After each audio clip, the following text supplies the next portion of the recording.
예, 안녕하십니까, 여러분의 백만장자입니다. 사랑합니다, 여러분. 예, 최근에 삼성전자가 어제는 막 천국이었어요. 어제는 막 그냥 돈다발이 날아다니는 것 같고 세상이 온통 그냥 핑크빛이고 막 이렇다가 또 어제는 또 외국인 기관 막 또 막 정신없이 샀는데 오늘은 그냥 또 팔아. 이건 무슨 뭐 진짜 뭐야 이게 이렇게 생각하실 수 있죠. 이게 주식시장입니다, 여러분. 이게 주식시장이고, 예, 이렇게 헷갈려야지. 이렇게 하루 좋았다가 하루 힘들고 하루 좋았다 하루 힘들고 해야지 훅훅훅 올릴 때 물량이 쫙쫙쫙 빠지는 겁니다, 여러분. 예, 왜냐, 지금이 바닥인데 사야죠. 공매도도 치고 뭐 이렇게 했는데 사야죠. 사서 올려야지. 또 그렇게 해서 돈 벌고, 또 내리면 내릴 때도 또 파생 상품으로 외국인들은, 기관들은 벌 수 있는 거니까 많이 올려놔야 또 이제 또 폭락시키는 거고, 그렇게 생각하시면 된다. 어차피 장기적으로 보면 저도 삼성전자 수익률이나 ETF, 미국 ETF 비슷한 기간에 사서 미국 ETF 수익률보다 한때는 삼성전자가 수익률이 또 좋았다가 지금은 조금 그렇게 차이 많이 나는 건 아니에요. 그래서 장기적으로 보면 뭐 배당금 1년에 한 3%, 배당 퍼센트도 계속 올라가거든요. 제 매입가로 치면 배당률이 거의 한 4%, 5% 가까이 돼요. 그래서 배당률도 계속 올라가고 양도소득세하고 따지면 장기적으로 보면 수익률 차이가 여러분 생각하는 것처럼, 저는 배당 재투자를 삼성전자를 하니까 그렇게 많이 나진 않는다. 물론 그렇다고 하더라도 저도 삼성전자만큼은 아니지만 뭐 해외 ETF 투자를 하고 있거든요. 그래서 팔지 마시고 어느 종목을 가지고 계시든 간에 지금은 뭐 또 미국 주식이 지금 뭐 많이 올랐다고 해서 뭐 지금이 고점 아니냐, 뭐 그렇게 생각 안 하셨으면 좋겠어요. 그냥 가지고 계신 분들은 양쪽 다 편안하게 들고 가셔라, 그 말씀을 드립니다. 예, 빠지면은, 많이 빠지면 그냥 또 사는 거예요. 뭐 다른 거 없습니다.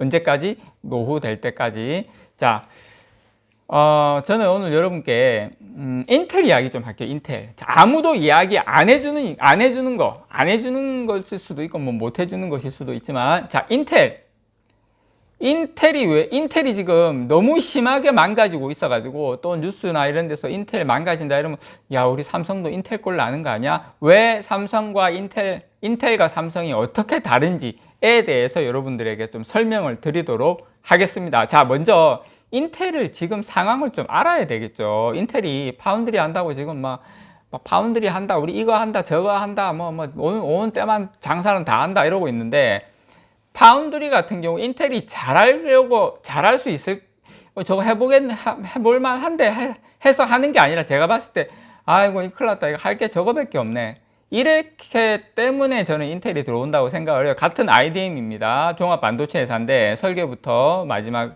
파운드리 그 생산까지 같이 하는 회사인데, 자, 요 이야기도 잠깐 곁들여서 설명드릴까? 처음에 모리스 장이죠. 파운드리 그 TSMC 이제 창업하신 분이 대만에서 또 보니까 이게 설계하고 파운드리하고 같이 하려고 하니까 그 당시에 설계 능력이 너무 안 되는 거예요, 대만에서. 그러니까 어쩔 수 없이 한 개 파운드리예요. 우리는 설계는 안 되니까 파운드리만 하자. 그래서 파운드리만 한 게 TSMC예요. 그렇게 시작을 한 거거든요. 근데 그러니까 이 이야기를 드리는 건 뭐냐면, 1980년대에는 미국이 딱 보니까 아유, 메모리 반도체는 아유, 이거 크게 돈이 안 될 것 같아. 그 당시만 해도 치킨 게임도 심하고 이래서 아유, 이거는 그냥 너희들끼리 뭐 치지고 볶던만 너희 알아서 해라 해서 메모리 반도체는 미국이 안 하고, 미국 같은 경우에 인텔이 주도하는 종합 IDM, 예, CPU 뭐 이런 쪽으로 설계하고 이런 쪽으로 이제 갔어요. 한마디로 말해서 이제 비메모리 쪽으로 간 거죠. 그렇게 갔는데 지금 상황이 이게 어떻게 됐냐면, 이제 설계의 시장이 진입 장벽이 이제 낮아져 버리는 거예요. 무슨 말이냐면, 지금 이제 PC 쪽은 아예 인텔이 PC 시장은 지금 거의 내주고 있잖아요. 내주면서도 인텔이 지금 서버용 CPU 이쪽 시장에서는 인텔이 텃밭이에요.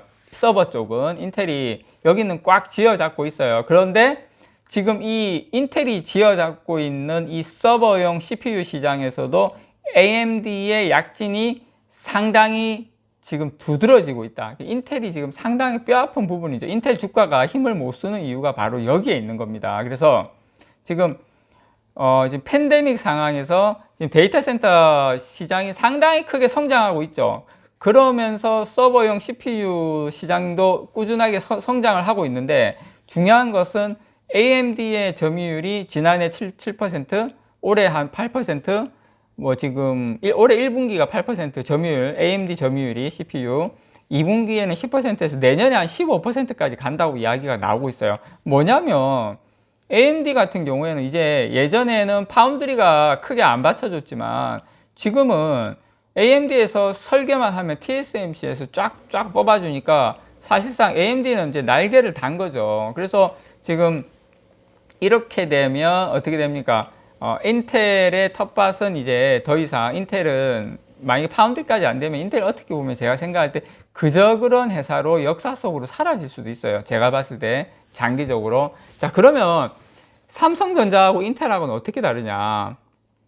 예, 지금 문제는 뭐냐면 인텔 같은 경우에는 이 CPU가 이제 인텔만 독점하던 것을 경쟁사들이 너무 많이 생기는 거예요. 엔비디아부터 시작해가지고 AMD, 하다못해 뭐 퀄컴까지 이 CPU 시장에 지금 진입을 하고 있는 겁니다. 그런데 이 메모리 반도체 시장은, 메모리 반도체 시장은 설계도 설계지만 이 생산을 해야 되잖아요. 이게 소품종 대량 생산을 해야 되는데, 대량 생산의 그 캐펙스를 가지고 있지 않으면 뛰어들기가 힘들어요. 단가를 못 맞추는 거예요. 고객이 없으면. 근데 성능이 나오냐? 그것도 아니거든요. 자, 이미 3개사로 과점되어 있다는데, 이 과점이라는 게 엄청 무서운 게 뭐냐면 이미 계속 캐펙스를 늘리고 있어요. D램에 있어서는 계속 캐펙스 늘리고 있는데, 그 어마어마한 양의 캐펙스를 다른 어떤 뭐 AMD가 됐든 어디가 됐든 어마어마하게 투자해서 이거를 순식간에 늘릴 수 있냐는 부분에 대해서 이거 불가능하다는 거예요. 이 부분이 거의 불가능하다. 물론 중국이 하려고 있지만 저는 안 된다는 거예요. 그래서 삼성전자가 과거에는 아무도 안 하는 건 아니지만 일본이 했던 메모리를 뛰어들어서 우리가 지금 했지만, 우리가 지금 사실 플랫폼으로 가고 싶어도 대만이나 한국이 플랫폼으로 가고 싶죠. 구글처럼 하고 싶죠. 하지만 대만이나 한국이 그런 약소국가의 힘든 부분, 많이 투자해야지만이 할 수 있는 산업으로 해서 돈을 벌어먹고 있는 이유가, 파운드리든 삼성이 메모리 반도체 계속 투자하는 쪽, 얘네들은 설계만 앉아가지고 설계만 하고 뭐 넥타이 메고 이렇게 쫙쫙쫙쫙 하고 이렇게 해서 쉬운 거, 플랫폼 구글 같은 경우도 쉬운 걸 많이 해먹잖아요. 근데 우리 아시아 쪽은 안 되는 게 그런 부분이 안 되지만, 근데 저는 이 인텔하고 삼성전자하고 인텔은 경쟁사들이 진입하는, 그러니까 이제 예전에는 진입하기가 힘들었는데, 인텔이 무어의 법칙으로 인해 가지고 계속 2배씩 선단 공정으로 들어가니까 그거를 TSMC도 그 부분은 못 따라오니까 안 됐는데, 인텔이 어느 순간 그걸 무어의 법칙을 포기하면서 기술적으로 파운드리에서 TSMC에 밀리면서 설계까지 들어와 버리니까, TSMC 같이 연합해서 작전을 짜버리니까 인텔은 무너져 버린 거예요. 자, 그럼